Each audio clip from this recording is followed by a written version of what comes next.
Alright guys, so you're gonna bring your lentil peas to a boil, and you want to boil it for like, let's say, about half an hour or so, until it becomes this consistency right here.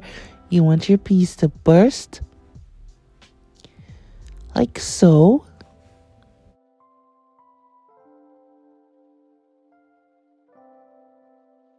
And then we're gonna set it aside and go ahead and cut up all the other ingredients that we need to add to our stew peas. So I'm cutting up some green onions, or chives as we call it in the Caribbean. So I'm just chopping that up roughly.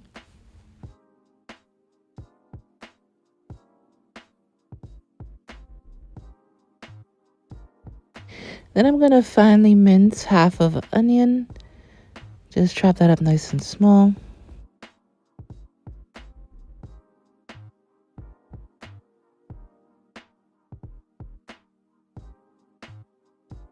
As well as some pimento peppers.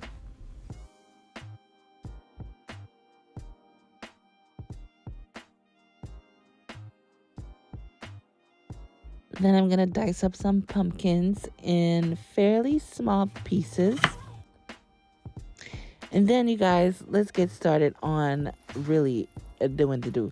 So we're just gonna add some butter to a pan. And then you're going to go ahead and add all of those things that you just cut up, your onions, your peppers, your pumpkins, and we're going to saute that in the pan until they start softening up. You don't need to like fully cook these because we're just trying to break these down a little bit, because we are going to be adding it back to our peas later on. So just saute them for a couple minutes.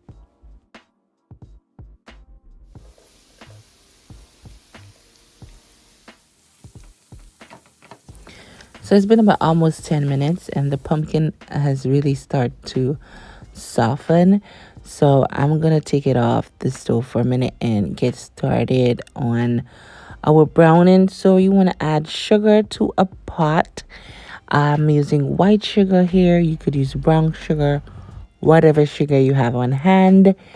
Add some to your pot, and with the heat on medium, you just let it sit and let that sugar melt.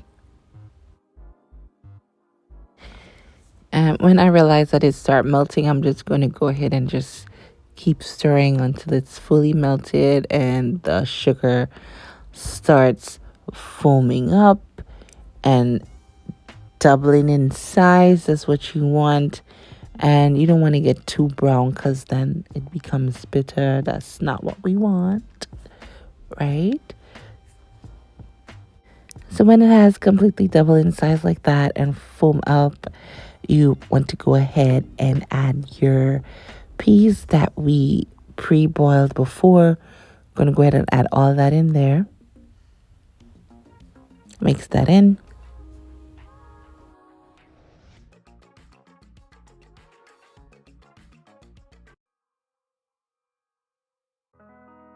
And then we're going to add our sauteed veggies in that pot as well.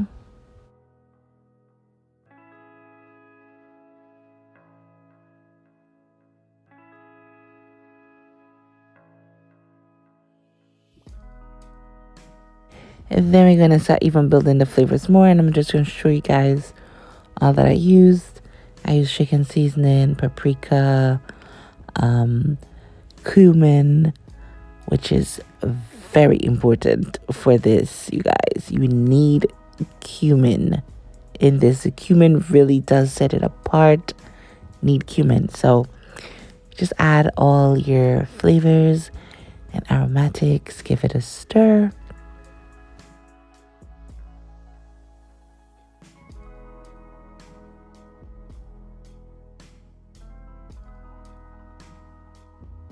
Then you're going to add some water, a little bit of chili flakes, just to give it a kick.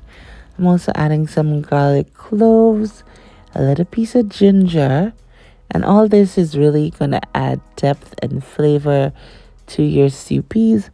Give that a little stir, let everything incorporate together. And here I was tasting it to see what it needed, which was salt. Go ahead and add a little bit of salt in there. Give that a mix. And I also added a little bit of black pepper in there as well. And then you want to just cover it down and let it simmer. Let all the flavors marry. Oh, no, hold on. Before you do that, make sure you add some thyme. Of course, thyme. How could I forget thyme? Because if you don't have thyme, you're wasting time. You just have to have your thyme in there, right? And you're just going to let that simmer and boil down. Let all the flavors marry together. Alright, so after about half an hour, we're going to check on our peas, and you do not want all of the water to evaporate, right? Make sure your stove is at medium, and I'm removing the thyme because it's done its job. So I'm just going to remove it right now. And you guys, this is the magic of the show. I'm going to add some bite-sized pieces of shrimp that I cut up. Throw that in there, you guys. It's going to be like a little surprise. They're not going to know it's there, but it's there. When you bite into it, it's like, ooh, there's shrimp in here. Trust me, go ahead and use some pieces of shrimp in there, and it's going to change the game, you guys. It's really going to change the game. So I'm just stirring that. And shrimp does not take long to cook. So this is almost done. We're just waiting for the shrimp to finish cooking, maybe about 3 minutes or so. And you have your soupies, you guys. I wish you could smell the kitchen at this point because it was divine.